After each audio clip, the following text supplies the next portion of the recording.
feels a tremendous responsibility to live up to his example. He was really someone who impressed on me that history is an apprenticeship. It has elements of science that really makes it art. Art to fact.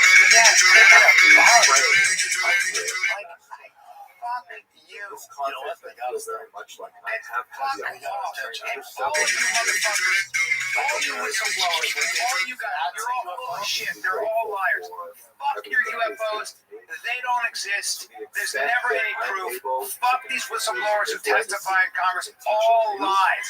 All bullshit. All of it. Do you think Bob Lazar's full of shit? Fuck yeah, I do. And the only thing I can say is maybe Bob Lazar was working next to a top secret drone program he didn't know otherwise. But I think Bob Lazar's, because since the 70s, I think he believes it, but I don't think it's real. I don't think Bob's like some big liar or anything. I think he's been saying the same story for so long. He believes it. Yeah, maybe, but a lot of people do. They'll tell themselves the same story until it sounds real to them. Yep. Fuck off. If anything, that should be breaking news. There's a flying bee. I'd like to thank You Dr. want to Nicholas get Knight I'll go on the right to content sleep if you want to talk about literally about the topic of UFOs.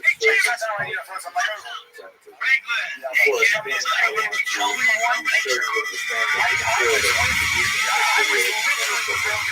We were together when these guys from the military came to the green room of the fucking mothership to show us on their computers irrefutable proof of UFOs. Nobody's more into UFOs than Joe Rogan. Yeah, I'm not going to go into the details of any of this, but trust me when I say this was legit sources, legit military people. That was the video. One of the famous Rogan and I were watching. I got up and I got away from there. I got away, and then he came over to me, and I was like, I don't believe any of that. It's all blurry. It's all bullshit. And then he got the fuck out of it. No. Why are your pictures all blurry? Why are you getting all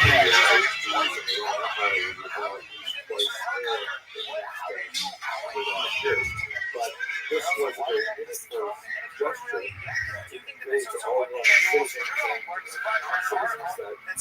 one of the things that our intelligence agencies and military does is when they're working on top secret shit, they want you looking over here. That's what they do, and they'll do that with who? With some of the biggest influencers. Hey Joe, check this out. Right. But he's too smart for that shit. A particular image that was reproduced over and over again in the few years following the book. The caption says Judea capta. Judea is taken captive. I wanted to drink Magic Lemon on air, but I did it in the middle, which was before. This is what I do. I'll grab that Max, and I just feel different when I drink it. I feel better. I have energy. I'm going to do a show tonight. I'm doing my acting off show, I always do Magic Lemon. It keeps me in flow state. It keeps it's got nootropics, it's got adaptogens. The Max shows this morning. I do shows. I use this old noggin of mine. I start my morning off. I do 1 cup of coffee, and I do a Magic Mind Max before I come to the studio. Get to the studio, I'll be fine for the first show. And in between shows, I do the regular Magic Mind, and that's usually my routine these days. Yeah, it keeps it about 15 minutes. Yeah, I don't need coffee anymore. Usually I have to get like a one shot of espresso. No, I just use Magic Mind. And I guess there's a time-release caffeine. It's about as much as you get in a cup of coffee. And I love it. I swear by it. It's also good for you. It's got matcha, which is Jewish history, a crazy antioxidant. I like Mind Max. Get in, get it done, get on with your life. It's Magic Mind Max. Good luck finding the soul out everywhere. If you find it, they're the best. Magic Mind Max.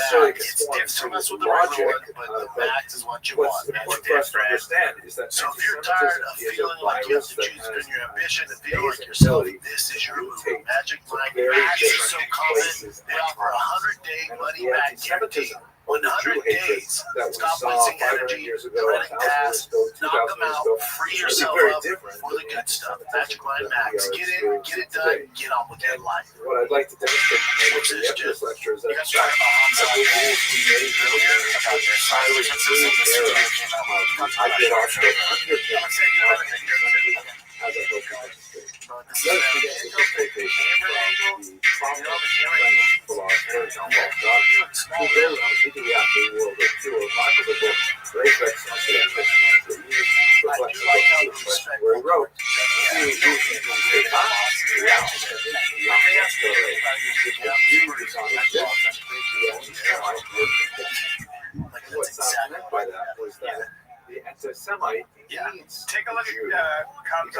needs a way to focus his frustrations and to explain his failures, and the Jew serves an excellent target in that regard, relying quite often on historical precedent and a long tradition, allowing an individual to construct a kind of pseudo-universe in which the Jews are somehow engaged in some kind of plan to bring the individual anti-Semite to his knees.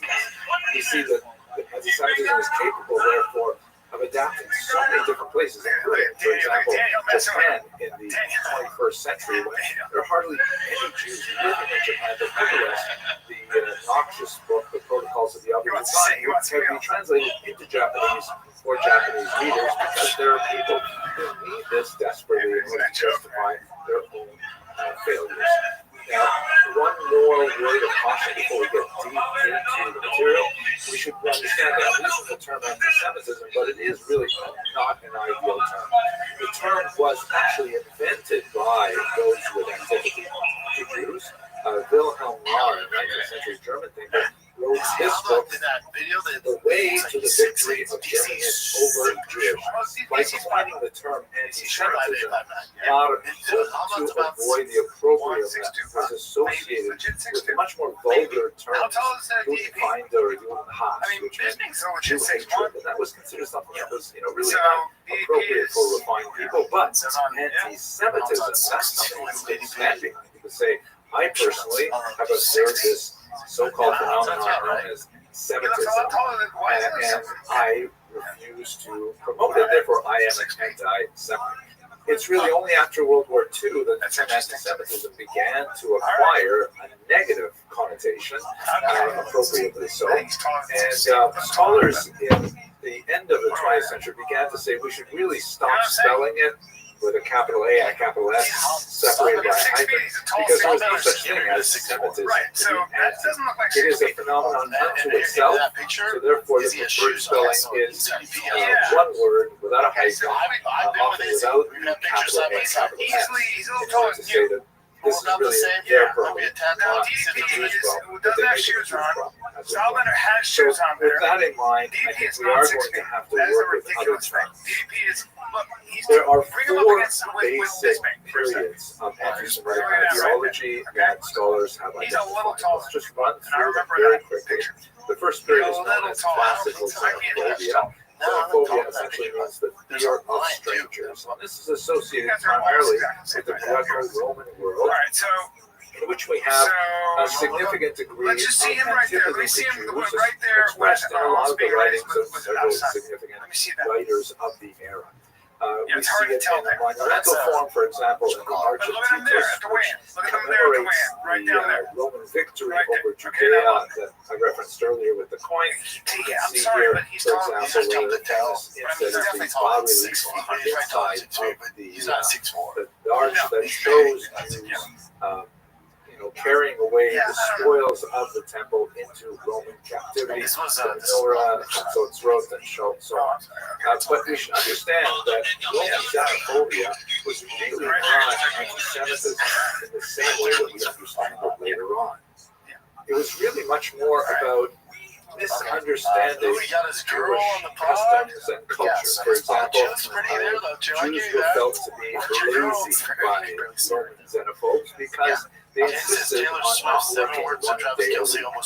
Jews were felt to be clannish because they would not dine on non-kosher food with Romans. They were felt to be misanthropic because of a whole host of issues. So there's all kinds of things that are based on misunderstandings between Romans and Jews.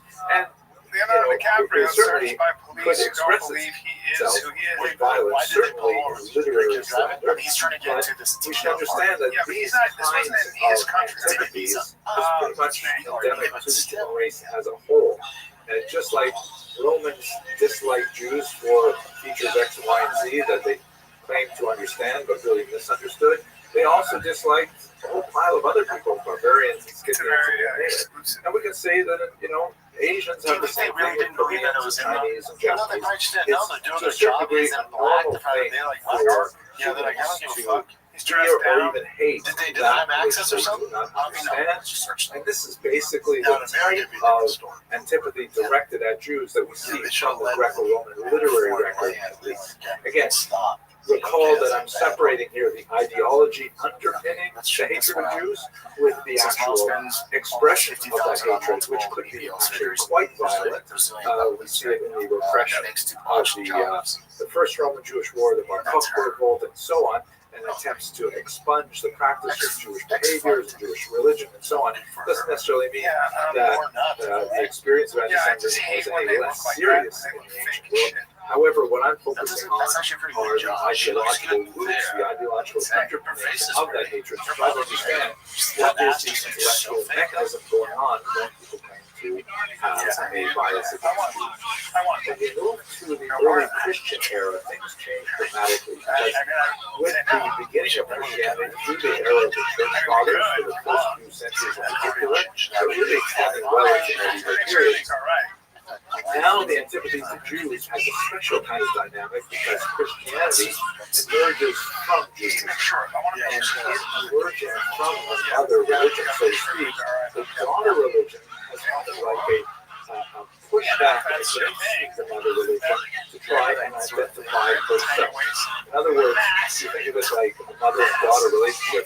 Female metaphors primarily because that's common in the economics of if the daughter chooses to seek her own independent path, to a certain degree, that's variation from the family tradition will involve a degree of rebellion against their parent figures, and this can be expressed sometimes in a very harsh manner, but it is nevertheless an expression of the unique dynamic that children, especially let's say teenagers, who are striving to expand and to establish their own independence.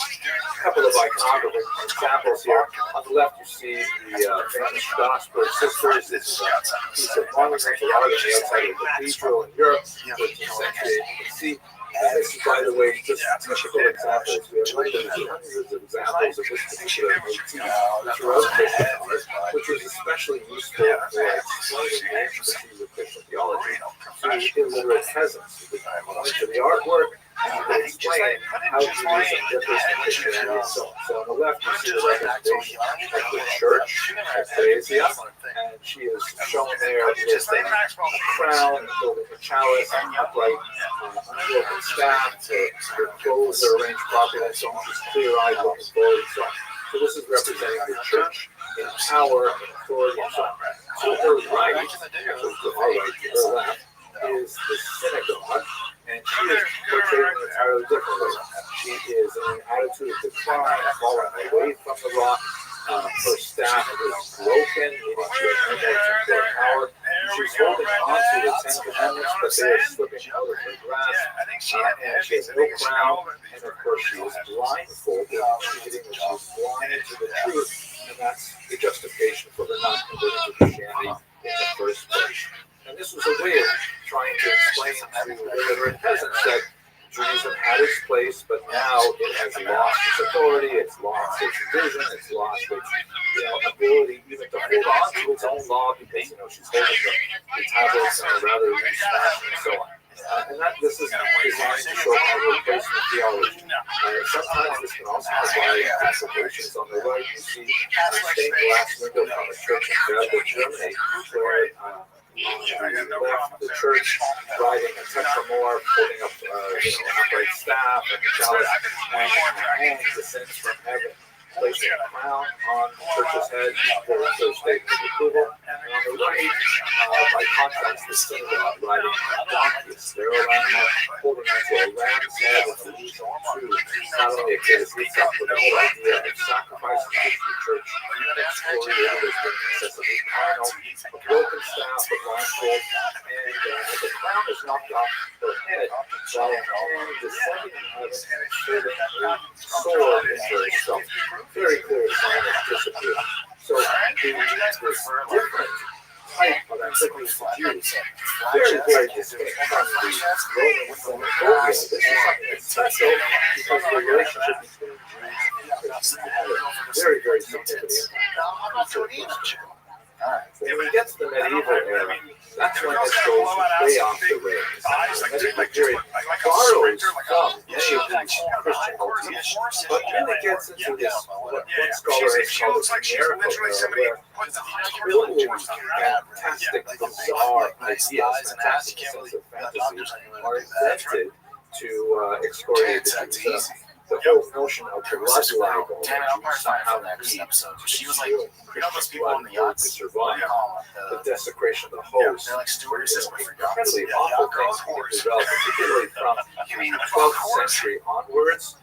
They're compounded by the invention of the printing press and the circulation of media much further and wider than ever before. But this is the period where we really have the worst examples of anti-Semitism. Quite distinct, although related, but quite distinct from the Christian period, and very early resemblance to the Roman Xenophobic period. And there are lots of examples of this. For example, the Judenzau image that portrays Jews and horrible relationships with pigs. You see their Jews because they have little round symbols on their clothing, which was a Jewish badge used at the time. And even the devil himself is portrayed as a Jew. And incidentally, I don't mean to give the impression that once one form of anti-Semitic ideology is over and transitions to another, the last ones are left behind. Unfortunately, we see that even in the modern era, many of these earlier throwbacks are still quite prominent. Here is, for example, a 2020 ultra-realistic painting that celebrates the blood libel. Absolutely amazing. Cause a lot of tension. She can still get around. It's appropriate Yeah, create people like give him so much flack. I was listening to some of his videos. He's not my kind of music, but he's talented. That's basically the medieval He's so period. talented. Like, Now we he's come just to his the own modern guy. period, which is what Some most guy of was us like, how do you experience. see his get on the street? He goes, Up how do you stay confident? He goes, well, it's a constant process all the time. Really So, relies on I'm always trying to, it relies on this relatively new concept of racism, which was pioneered by Joseph Arthur de Gobineau, who wrote this essay He goes, I don't know why it's Inequality your of car, but Human it Races, is. arguing that That's various peoples, especially based on complexion, That's a good person. hair Most quality, celebrities things get like that, Casey Young having really a are conversation. different in an essential manner, which has no scientific basis. All right, But the I notion saw this that, and this you pissed know, off so much. This dude. blacks are intended to be a slave race, and Nordics are intended to be kind of like a master race, and Jews specifically are supposed to be a parasitic race. That Jews, their racial survival strategies, these are borrowed, by the way, heavily from the ideas of Darwin, struggle for survival of the fittest, and things like this.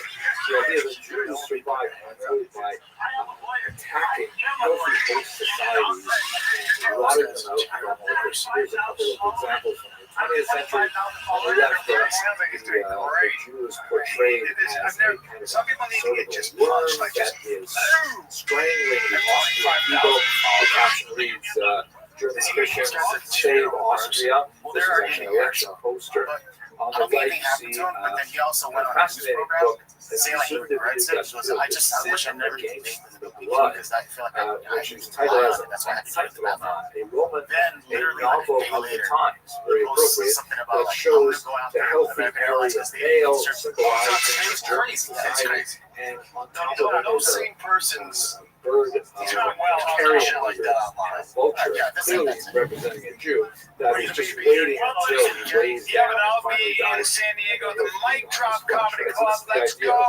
April 22nd, 23rd, then Covina Laugh Factory, September 12th, 13th, 14th. Religious And I'll connotations be in are obvious. Charlotte, It's true North that the Carolina, Austrian September image 19 is and wearing 20. a peyote, but And the then image is not Albuquerque, New about his Mexico, Jewish October attack, 3rd, but 4th. about a social attack. Yeah, baby. So it's kind of like, as society became much more secular in the 18th century onward, anti-Semitism once again adapted entries to when you buy let go of the religious month, rules go of to earlier drivepassallgas.com. forms of Give it away anti-Jewish hatred end of the month. to adopt this much more secular-friendly version. But racism is only half of the story. The other half, which is so crucial, is the idea of a conspiracy theory. How do Jews succeed those the theory in their racial quest to undermine healthy societies? Primarily by being linked to each other in a global plan to dominate and But they're ducks. Appropriate everything you can from the globe. Here's a French example You could, so from you the camouflage yourself. 19th You see a century dick run by showing and you jump a it. Only Jewish.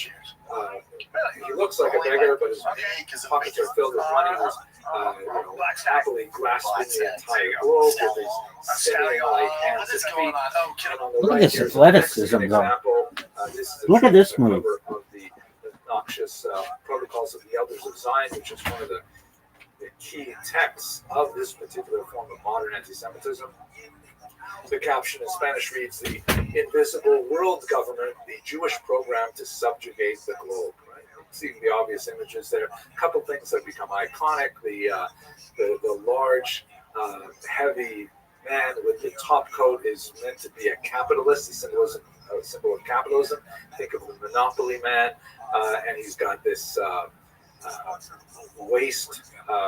And he's got this watch fob that has the word Talmud on it with the American dollar sign. Modern anti-Semitism, which basically dates from the late 19th century, reached its nadir with the Nazis. And of course, we see here a tremendous evolution of this. This is a remarkable text written for children in the 1930s. Their gift builds, the toadstool or the poisonous mushroom. And the whole message here in this children's book was meant to communicate to kids that Jews may look like regular people, but they're really extremely dangerous, just like toadstools look a lot like mushrooms, but they're in fact poisonous. And so many examples of this exist from the Nazi period. Also, the conspiracy idea that Jews are not only distinct racially, as you can see from this caricature, but also they are deeply connected with other people, whether they're Jewish or not, or imagined to be so, and so on. So that's really modern anti-Semitism. And basically, personally, I always thought we were more or less done with that. What could be the next evolution? This is really it. To my dismay, I think I've discovered that, yeah, in fact, there is a fifth version. I'm not the only one to discover it, to see it, but I'll share it with you right now. Now, let's turn to what appears to be the newest variant of anti-Semitism, and that is specifically what I'd like to call anti-Zionism.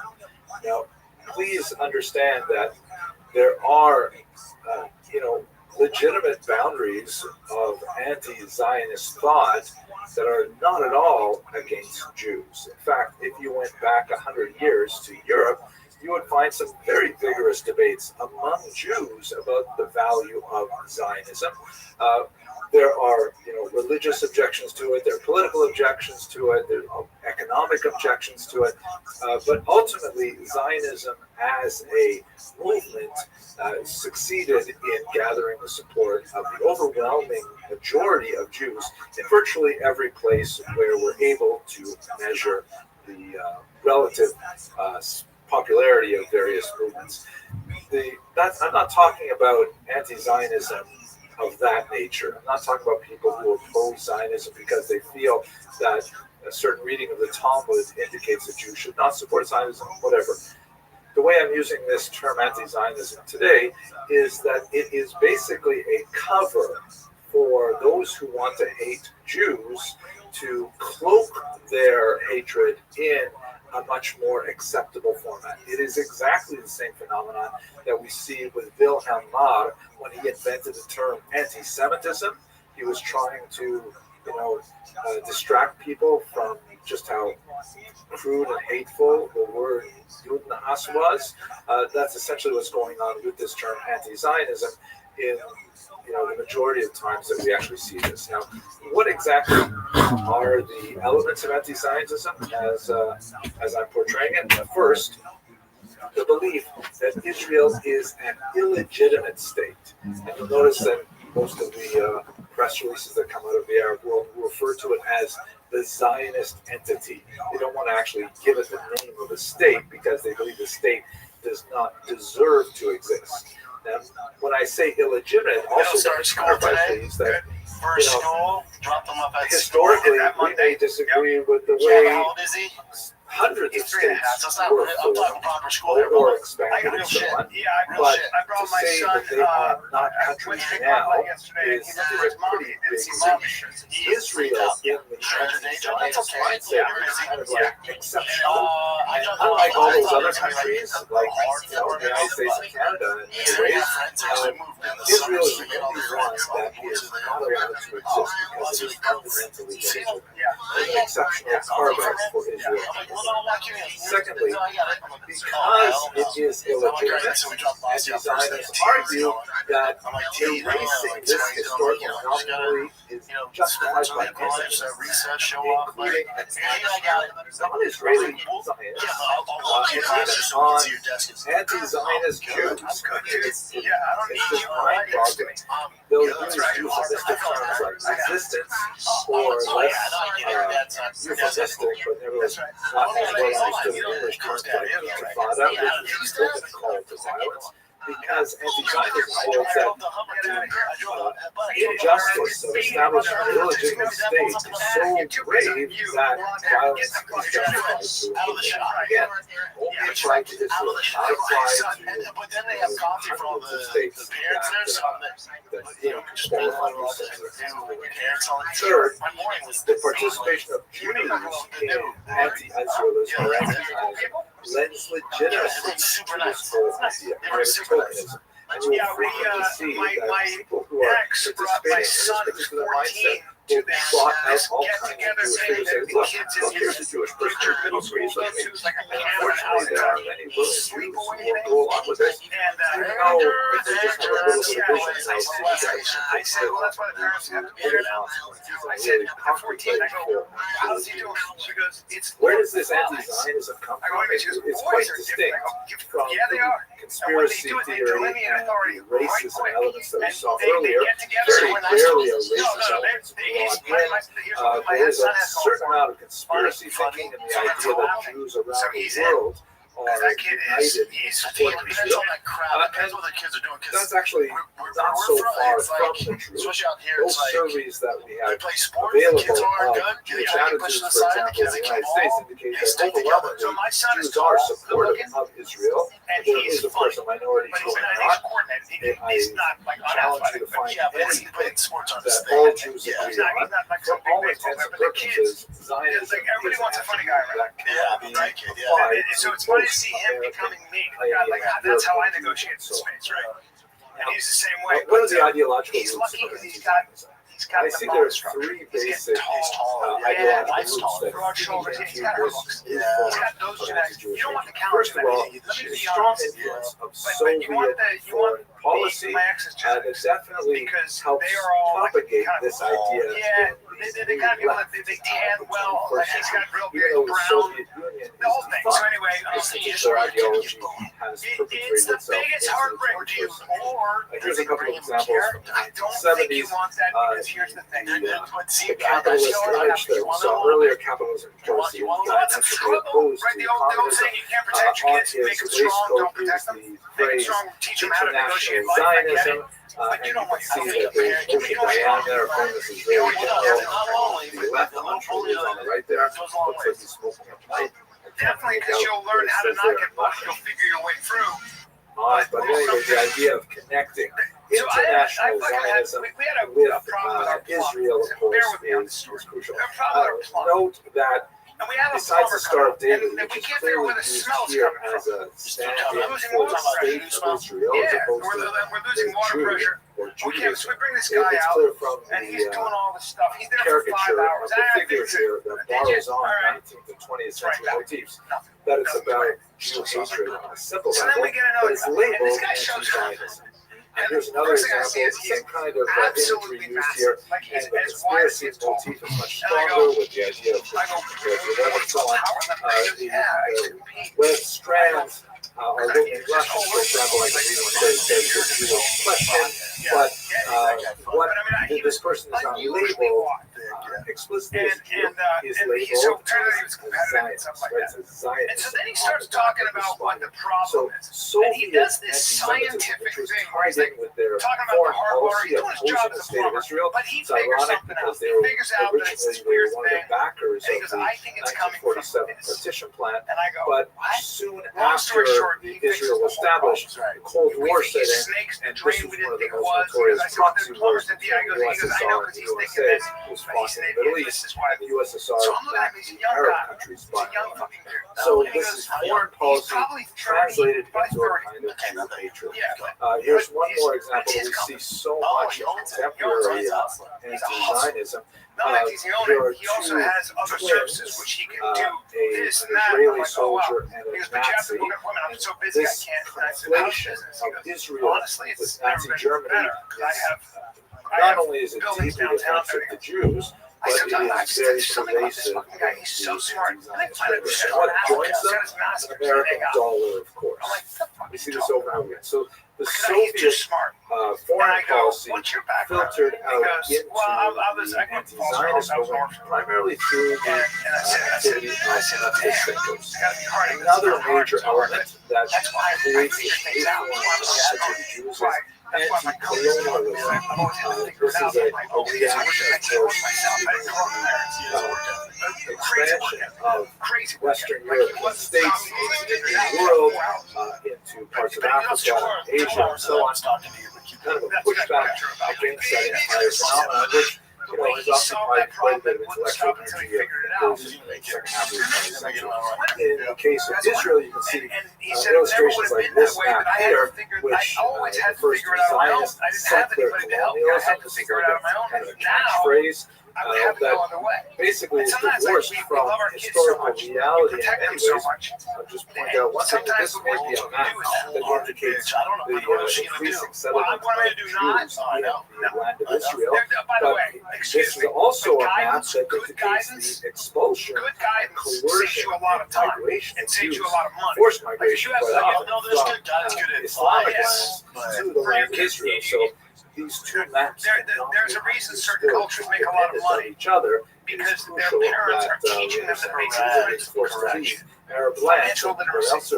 Why is education important? So that's a second major element of modern financial Zionism. education. The third major element People make is fun of postmodernism. This is a rappers and all that rather shit corrosive make all this money and then philosophy they, that began to we develop find out in they're the broke or post-war era. struggling. The element of where postmodernism that's did they especially learn relevant that? for us in this context So is where the did they notion learn that? that there is no way to Yeah. measure So objective truth. if you There's no way to say it's not a curriculum, it's not a class in high school. one Okay, can well, only you're not speak really of making money. one's own truth. College, one's there's own nothing teaching you how to pay your taxes, This invest, all this you know, stuff. incredibly Mortgage, don't dangerous get an amen right when philosophy you get out of which college. has No one's telling taken you that. hold in a wide So unless your swath parents are of on American it, thought today, then where are you going to learn it? begins to question There's basic nothing to learn from. So understandings people want of to make fun of reality. the athletes For or whoever it example, is. They in make the a lot of context money, of then Israel, whenever they fall hard times. this particular poster, which was issued by the Columbia School of Social Work, I think it's a student club actually, referring to the October 7th Palestinian counter-offensive and using images of a dove and He's self-taught. He learned it. a flower in a barrel of a gun is meant to somehow symbolize that the horrific act of invading Israel on October 7th, murdering, raping, taking hostage, is somehow not only counter-offensive, which is, sounds like a legitimate kind of military attack, really, it's more like a brutal, bloody pogrom. On the other hand, this kind of imagery of like, dove of peace, to describe that, it's just very funny, but those who have already been absorbed into a postmodernist mindset would say, hey, you pay your house off in 6 years earlier instead of 30 years. It's as opposed to another example which is brought on my mind is this unusual phenomenon of looking down postcards yeah, exactly. But my thing is, like, why don't they discuss that? And also, like, I was like, all right, let's pay up the house, have no mortgage. And then you talk to me, you don't want to do that. I'm like, why? Whatever, whether it's a car the loan, best explanation of that is because after all, if I'm walking down the street and I see someone put up a picture that says, have you seen my puppy? And there's a picture of a dog there, Yeah, no one tells you. It's The last thing I want to do is go down the road. Dog lover, not dog lover. Why would I want to somehow interfere with bringing together this owner and his or her pet? I wouldn't want to do that. How much more so would you may disagree with Israel's policies towards Gaza, or the way the war is being waged, but that has nothing to do with the fact that there are children in captivity, internalized. So basically, the reason why they do that is because it's the challenges their postmodernist view of the world. Right? If they want to shift over this idea that the attack of October 7th was somehow justified as business, and when they see pictures of people, babies, women, old people who are held hostage or civilians, it challenges the mindset of the rightness of their cause. The only thing we do is by kind of putting up reality, shift away from reality. It's the classic statement. Zionism, it's real logic, but it's fundamental connection to the overall idea of we see just this week a fascinating example of this, where healthcare workers in Australia participating in some kind of online chat and discovered that their interlocutor was Israeli. They have to write about how they committed acts of violence against Jews who attended the hospital where they worked. I mean, it's like as far as like here's why this is the only somehow thing I say about appropriate. Bitcoin. How is it that and all of them go, you can take a Hippocratic oath, you go into the caring professions of health, the thing about and Bitcoin is this, when you see someone who has probably nothing at all to do with the situation in Israel, other than the fact that they may be ethnically Jewish, and then you see that this is an opportunity to somehow act out philosophy around it that's never going to die, which is there's an anarchy to it. There's a rebellion to it. There are people out there. Well, four things going for it, but there are people out there that are like, I do crypto on principle. This is my way of saying, fuck, yeah, man, that's not going away. And then there's a fourth reason I think crypto, especially Bitcoin, it's because people like to gamble. Yeah, people are like, look, it just keeps going up. And now Trump and the whole Trump government has legitimized a lot of crypto. So, this is a fascinating now, there are a lot of people that make money on crypto. Shortly after October 7th, the Harvard-Harris poll, which is a very reputable poll, basically dedicated to politics, decided to include a question about the situation in Israel, largely because it had, relevance to the upcoming elections in November of 2024. So right after the war, and every month subsequently, they asked this question. In general, in this conflict, do you side more with Israel or Hamas? First of all, the American support for Israel is rock solid. Here it's 84%. It's wavered a couple percent over the months, but basically 4 out of 5 Americans support Israel. That's a good number. I wish it was higher because it bothers me that 1 out of 5 Americans does not, but nevertheless, that's the reality. But when you look a little closer at the age group, it's terrifying to see that whereas older people, 65 and above, 55 and above, they're 90, 95% support Israel. You get to the 18-24-year-olds, the figure is basically half. So that today, visit them at O'ReillyAuto.com/fighter. That's O'ReillyAuto.com/fighter. Just when you thought summer couldn't get any hotter, Fudo TV is turning up the heat with thousands of free movies. Presenting Summer of Cinema. Stream your favorite blockbuster films like Gladiator. They're only going to get older. Are they going to carry this attitude further into life?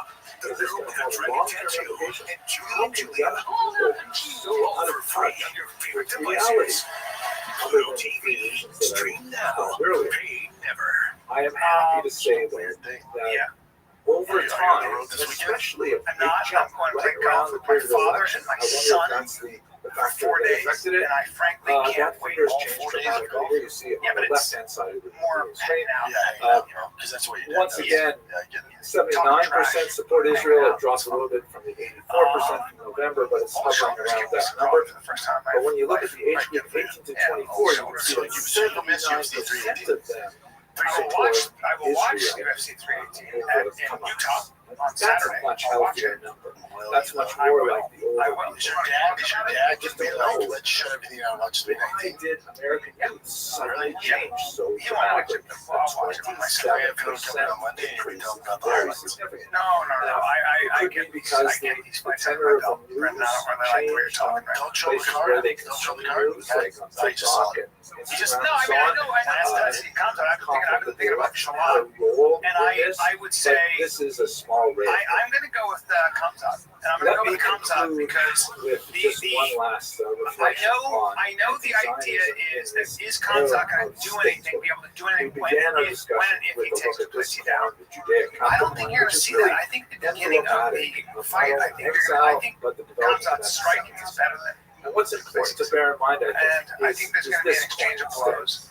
You think it ends from striking? I don't think it ends from striking. 10th anniversary I think that Duplessis is saying, okay, I'll wrestle you for 3 rounds, and then you're going to get tired, and I'm going to come in the 45th. It's very like legitimate. this. On the He left does it to everyone. the image There's something about that guy, he just doesn't get tired. the Roman era, And people think that Duplessis is smaller than Kamzat. He's not. Jewish woman, and so on. I don't know who's bigger, but I think Duplessis is Just big. big dudes. Just big dudes. I would say that Kamzat's wrestling is better than Duplessis. Yeah, a Jewish woman playing with her child, and in the place of the respondent woman, So you see what the way I see planting this a tree, going is I think Kamzat has the edge striking. This is ultimately He's what just the Jewish more people are all fundamental. about. And I think he puts his hand on Duplessis' face more.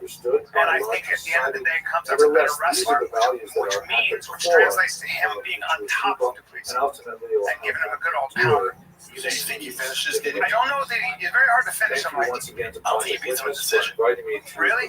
Because you think if it goes 5, If that goes 4 or 5, I don't know if he gasses, but I think he gets fucking tired. I'm not saying he's gonna gas and give up, but I think I could see. Here's my thing. I'm not picking a winner. I do not know. I think it's the greatest middleweight fight we've had in a long time, in ages. I do not know. You did see Kamzat with your own eyes. Yeah, that's. You were very impressed. Of course, but DDP's super impressive too. So I think I could see Kamzat definitely win the first round, but DDP's just so durable. He's not going away, but he's getting taken out when he get back to his feet.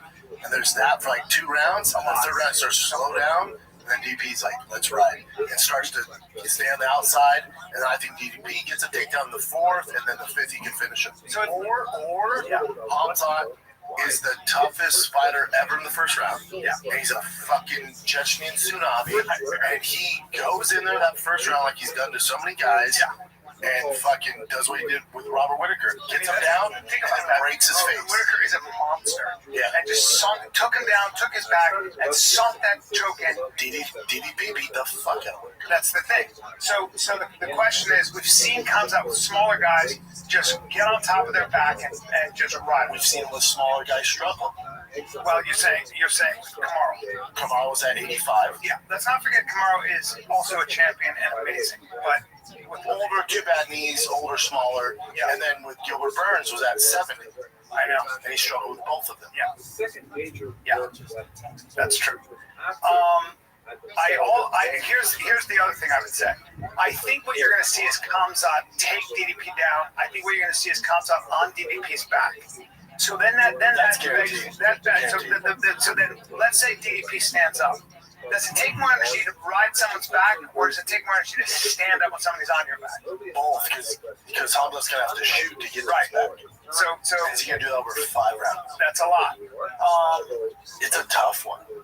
I think Kamzat can also, if he wins the first 3 rounds, which I think is very possible with his takedowns, his top control, his striking, I think he can ride the last 2 rounds out. He can kind of ride them out. He can wrestle. They can wrestle to a stalemate. They can be against the cage. There's clinch. It's dirty boxing. But I think that you're going to ultimately see Kamzat grind it out into a decision. That's what I think. No, interesting. I know. That'd be a weird way. I think it's going to be, and I think the last moments of that So that means are it's going not to gonna be be DDP exciting. against the cage. That means it's not going to be exciting. It very well may be just not very exciting because, again, you have to look at as good as DDP is, his strength is also when he finishes dudes, he's on top. He's using his strength. We did it to Adesanya. DDP's jiu-jitsu is good, but he's a smasher. He's just a hammer. But he's a hammer 1 through 5. He's a hammer 1 through 5 because I think he's got some special wind. It's that Cain Velasquez cardio shit. Monster. Okay? And that is to me, that's the craziest weapon. This is the best weapon. Yeah, it's the best weapon. Which I would not bet against that weapon. Because I don't think Hamzat has that. You don't. You don't think he has that kind of... not in the fourth and fifth. He's very big. And DDP's experience, championship rounds, went with some of the best guys. And if you look at DDP's history, like matchup-wise, there's not a single guy where you're going to go, oh, DDP has better striking. There's not. Is he? What? Is he way better striking? Yeah. No, Strickland twice, way better striking. I know. Robert Whittaker, way better striking. Isn't that crazy?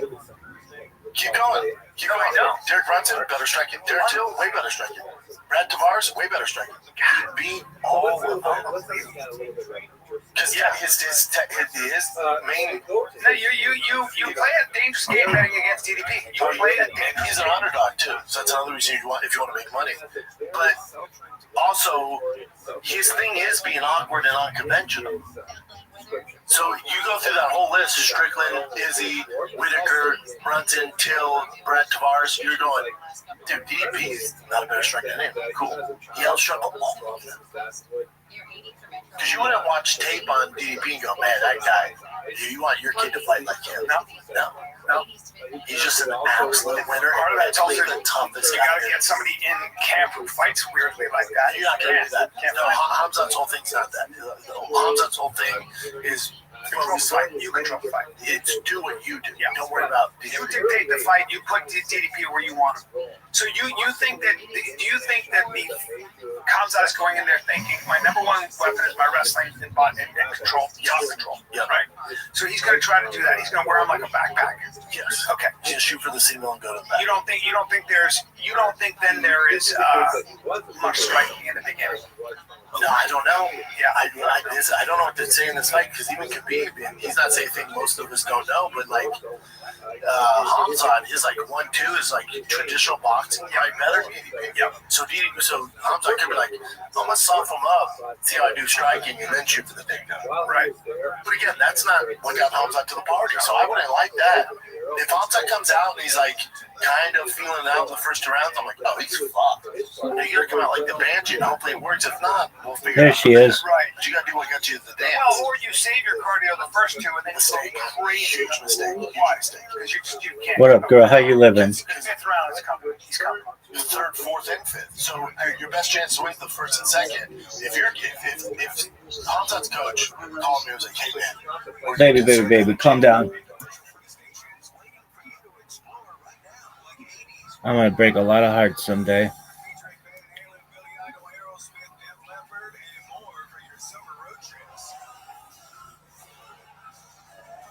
It's gonna be a permanent flood warning near Tel Aviv. Really? Why not?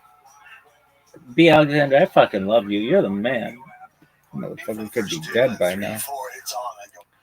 Kate Clips. Hey guys, we're raising water for fun. Whatever. Dog. All I need to do is be like, hey, let's just talk about desalination technology.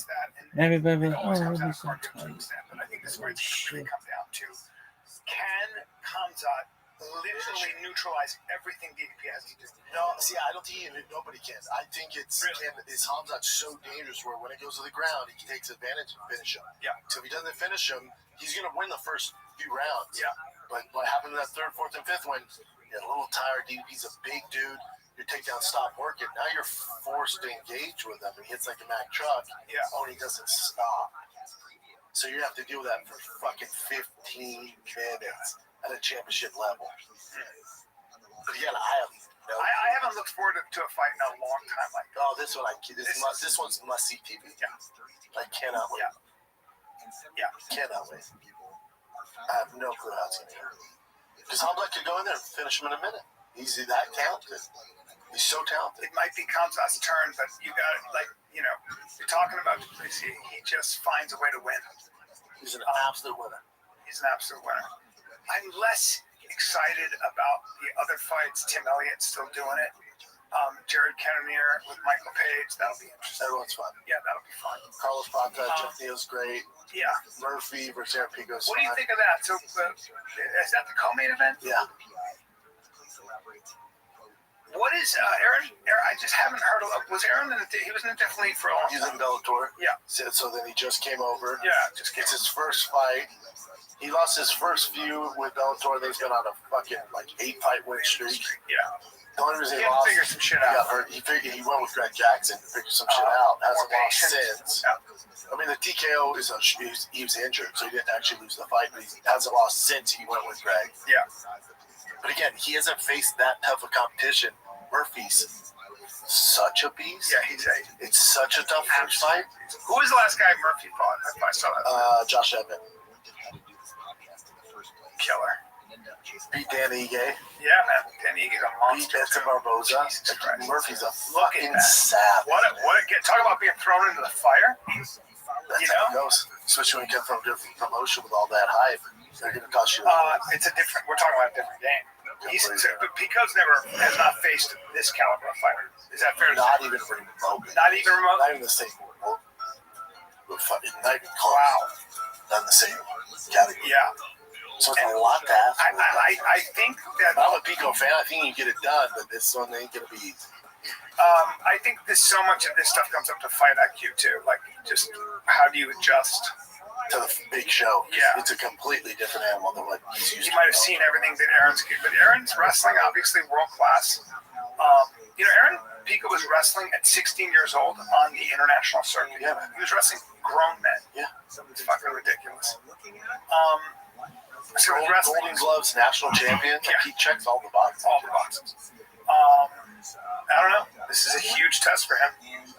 Yeah, we'll just see. I don't know if he. I think this. I think what this is the hype reel. Like every time I've seen so many people who are great in Strike Force, they were great in Bellator. They come over and a lot of times they're just some. Not Strike Force. Strike Force. Yeah, was the real deal. But the Bellator and PFL when they come over, okay. Rise in one championship, they come over. Okay, yeah, it's just a different animal. It's a different animal. Just it's in the big leagues. Big test for Aaron Pico. Yeah, I can't fucking wait. What are you gonna do for the fights, Jim? Watch by yourself, drink. Nailed it, did I? So many people message me after that episode, by the way. What'd they say? A lot of them have my side. They're just like, you just do your thing. Yeah, they want you to do your thing, bro. Do your thing. No, and then anyone that says do your thing. The one thing about the internet is you can count on them. Yeah, I appreciate their support. And they also, but then also some people said like, yeah, dude, we love you. Go to this rehab center in this area. Yeah, people that care about you or people that actually are in for your best interests. We care about. Yeah, of course. Well, that's what we're trying to help. The main thing is that anyone that says, dude, you're fine, keep doing this, is not your friend. I think Brett and I have been around long enough. And we've had our own issues. Yeah. And so I think what happens when you get some age on you is you realize that there's a limit to what you can say and do for anybody. And we all have to be our own source of change. Rogan said something interesting. He was talking about, last night we were together, and he was talking about, we were talking about some people that tend to get a little bit, they blame other people for their failings, or they get critical, or they get bitter. And he said, you're where you are because of you. You did this. Don't then turn and look at successful people and go, oh, those guys are assholes. Like, what are you doing, man? No. I didn't have anything to do with your not being a superstar. You did. So why are you turning to people that have been a little more successful and criticizing them? And it's exactly right. It's like, when was the last time you took responsibility for where you're at, man? Yeah. And that's an important thing to say. So, and you're talking about some old salty comic. Yeah, sure. I know exactly what you're talking about. Maybe. Yeah, I don't blame anyone for anything. I'm just like, no, I know you don't. I'm just saying, and I appreciate that with you. But I'm saying that we're all responsible for the condition we're in, one way or another. There's like, yeah, things happen, like, but you know, what are you going to do to get the fuck out of it?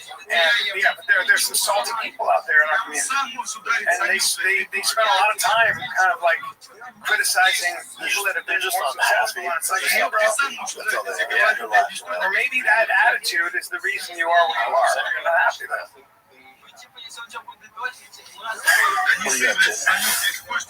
That's already. Let's go. Alrighty. Wait, hold on. Gun to your head. I got to do it to you. Gun to your head. Chimaev, Duplessis. Don't think. DDP. Really? I won't bet against him. Smart. It's really smart. But I wouldn't bet on it. But if I would, I'd choose that plus 200. It's not a bad way to make money. Granted, Murphy's also a dog too, so I'm probably dogs, just because they're dogs. Now, if Hamzat and Pico were the dogs, I'd bet on them. Like, I couldn't tell you how it goes, man. I don't know. Usually I talk shit. How about Paige Cannonier? I'll take Paige. Cannonier's 42, I think. 41, yeah. Boy, is he rugged, though. He's tough. All right, do you guys have thoughts on this? Let me see if it pops up here. So a federal judge rejects Trump's request to unseal secret grand jury documents. Yeah, well, so here's my thoughts on this. People say, well, they're not unsealing this stuff. They can't unseal it. Here's why. Because there are people in those documents, especially underage, that when they were underage, and it's not you're not legally allowed to expose a child who's been raped or sexually assaulted or whatever it is. There are privacy issues here that are in place for a very good reason, right? So part of this is the reason that you can't just unseal the whole indictment and document is because the people that are in those claims, in those complaints, don't want their privacy violated. There's a whole thing that you're not allowed to do. But there's another thing that's going on, and I think this is what people are really pissed off about when it comes to that. Couldn't they just black out those names? They could black out those names. Yeah. They could black out those names. I think the larger issue, this whole thing, and it's actually become a liability and split the MAGA base for the first time. This whole thing is literally, was Jeffrey Epstein an Israeli Mossad agent?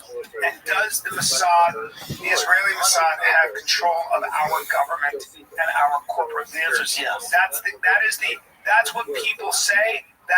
That's what people want to know. In other words, was there a guy? Was there an Israeli asset, a Mossad guy who belonged to intelligence, who was also helping our intelligence in sort of cross promotional cooperation? And was he? And you had 40 witnesses, many underage, who said he did X, Y, and Z, which meant he took advantage of me sexually when I was 14, 15, whatever it is. And did somebody in another government have enough pull and power to say, kill it? And they killed it. And since 2009, or whatever it was, 2008, we still don't know anything because nobody wants to be caught holding that hot potato. Nobody. Who did it? Who was the one who said, this doesn't go any further? You're gonna have to come up with something. Give him his own wing in a little. Let's go. You're gonna have to come up with something. Well, you have to. You have to feed the frenzy. You have to. Maybe it comes out that Trump was there with some professionals on the island. Who knows what that is? But I think that he's realizing this ain't going away. And they're a powerful. Care if Trump was on the island with some pros? If they're of legal age, if they're legal age, I don't care. It's Trump doing Trump shit. That was a different time. I assume all politicians are complete pieces of shit. I mean, but it's not even that. Because if you had a bunch of powerful men who were on an island having sex with pros who had flown in of age pros, nobody cares about that. Nobody cares about that. Yeah. What we care about is were there underage, were there 14, 15-year-old girls involved? We know Ghislaine Maxwell was not only convicted of that, but she was convicted of taking part in that. So she was convicted in a court of law. But Why have no other names been named? What's going on here?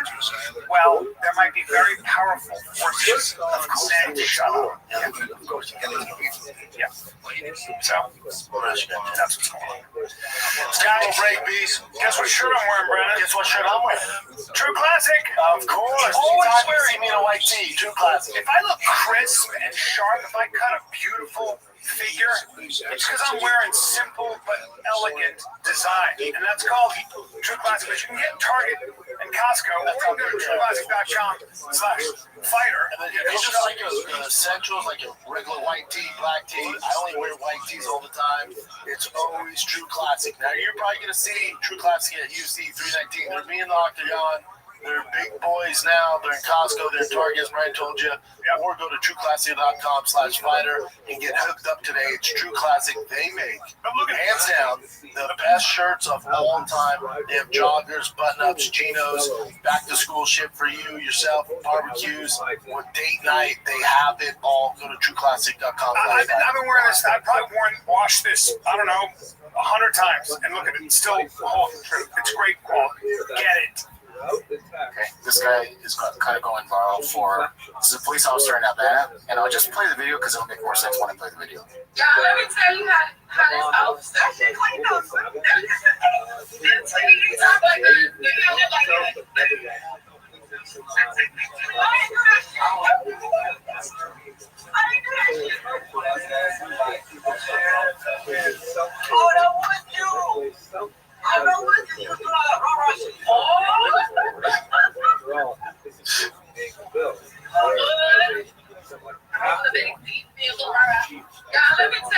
That's it.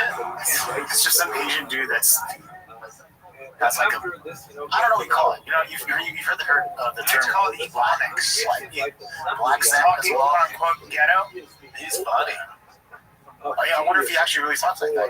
If he lives in Atlanta. I mean, I think a lot of people who grow up going to black schools and stuff like that, it's just you're around, you mimic who you grew up around. Yeah. Do you remember the Mackenzie Dern thing? Yeah.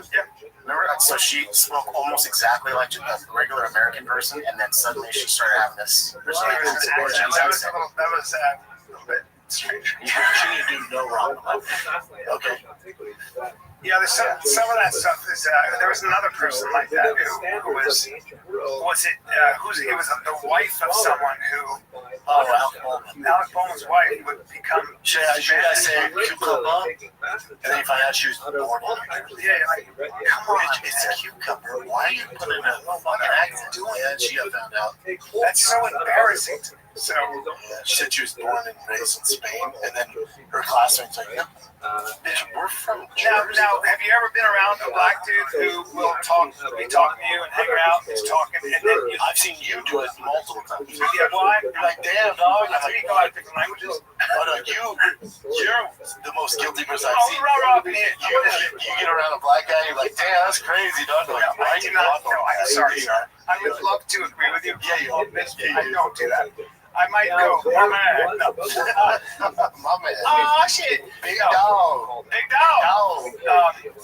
No, I have seen, though, I have been with black men who will talk to us, and then I'll see them go right over here to something. Yeah, they switch it up. They switch it up. Yeah, like, that's called code switching. It's just a language. Have you ever seen when Obama, when he's beating the U.S. men's basketball team, he's like shaking hands, then he gets to like, black guys. Yeah, it's great. Bring that up. Let me see that. Because that Jordan Peele did that shit so well. It was hilarious. I love that. Obama greets basketball team. Yeah. Because, it's just a different thing. I would watch, I played pickup basketball, my buddy was black. Yeah, there it is, there. Oh, when he was with the white guys, he was just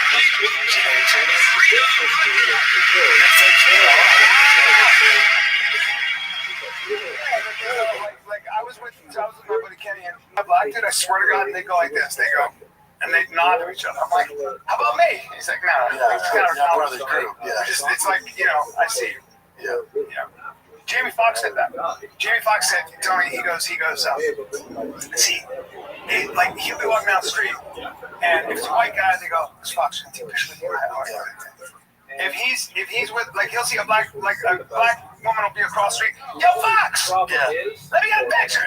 Because he said, because in our community, it's like I have something to do with you. I have something to do with you. Like I'm here too, and we're all kind of like, don't be thinking that you're, you know, it's really interesting. And there's a whole dance you play in that sense too. It's pretty wild. He talked about it. It was so fun. It's just culture. It's you're more comfortable with your own. It's more comfortable. Yeah. By the way, Martian. There it is. Actually, too, I'm not even joking. When I'm with my friends, I sort of see myself mimicking stuff you guys say as well, or how you say it. Sure. Because I'm hanging out with you guys more than probably anyone these days, so it just happens. Yeah, half my lingo comes from Brian and Talia. When I was older, and my lingo comes from New York. Yeah. My buddy Jimmy Burke and those guys. You pick up shit. And I'll see myself, like, I'll see clips, I'll be making certain points, like, I sound like Talia. But, you know, it's just what you're influenced. People like, oh, stealing from Talia, like, yeah, he's one of my best friends. Yeah, talk like Jerry McFadden. I got so much from him. He was older, and he was a New York guy. When he would talk, I was like, hilarious. Yeah. All that stuff. I never forgot the first time he said that. I was like, I was young, and there was this giant basketball player. Like, he was 6'9", and like I think he almost was a pro, but like huge. And the way better athlete, strong, and got in a fight on the court. But it was just a shoving match. And I remember I said something. I was a karate guy, you know, and I was like, you'd be surprised. This guy's will fall if you hit him right. And Jerry looked at me and goes, and Jerry plays, he's huge. He's like, you're just giant, play football. And Jerry goes like this. Jerry goes, he's not hearing a peep out of you. That's funny. Now we use it all the time. And he goes, you know that, right? Not a peep. Yeah. And I never heard that. And I was like, and you're like, oh, I love that. Yeah, certain things, Yeah. As I find I'm getting older, I find like it's okay to be like, I don't know. You know what I'm saying? Like, I don't know. How about that? It's refreshing. Oh, dude, because I was at this meeting with this big car company, and I have these headers for my F-350. I've never used this brand. I'm familiar with it. I've never heard anyone say it, and I thought the name was Kooks. I thought it was Kooks. Kooks. I thought it was Kooks. Right? So, but I've never been around someone that said it or anything like that. I'm at a meeting. These guys are the car guys, by the way. They know all this shit. And they go, dude, what kind of headers are they? I go, I have the Kooks for the 7.3 back then. And he goes, I can see all their face. They go, and they're like Texas boys. They go, what do you have? I go, the Kooks headers. And he goes, Cooks. And I went, it's pronounced Cooks. He was, yeah. I went, dude, I was embarrassed when that's the first time I've ever had someone explain to me. What I would have done? I said, I don't know. One of the most important I have a speaker better because I can't hear it very well this year. Oh, no, what I should have done, you gotta say, you call it Cooks? Oh, in LA, we call it Cooks. Oh, this meeting's over. Oh, it's Cooks. But even with,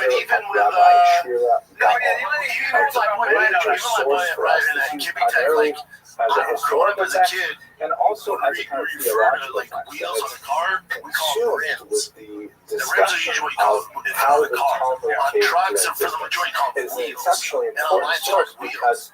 And he would show me something, and I was around, I was filming something. Man, those are 17-inch rims. And this was a major enterprise of the Jews in, let's say, the 2nd through the 5th and 6th century in Babylonia. So knowing how the Talmud came into place, how it was used, how it was developed, how the Jews organized themselves at that time, how they lived in Babylonia, it's really, really an important source for us. Also, just tell me, and I will shut up. Rare sources that we have speak about Jewish history from the period of Bar Kokhba for several centuries, really, from the 2nd century rebellion against the Romans for several centuries. So it's an extremely important source, even though it is itself distant from some of the central events it describes.